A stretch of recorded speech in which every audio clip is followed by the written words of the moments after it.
guys এইটো হৈছে গুৱাহাটী হৈ আমাৰ বগামাটি লৈ যোৱা পথটো এইটো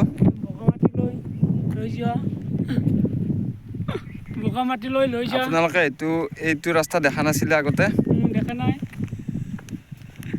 এইটো গুৱাহাটী হৈ যায় এইটো ৰাস্তাটো দেখা নাই নাগজুলিৰ পৰা চিধা সোমাই এইটো ৰাস্তাৰে বগামাটি যাব পাৰি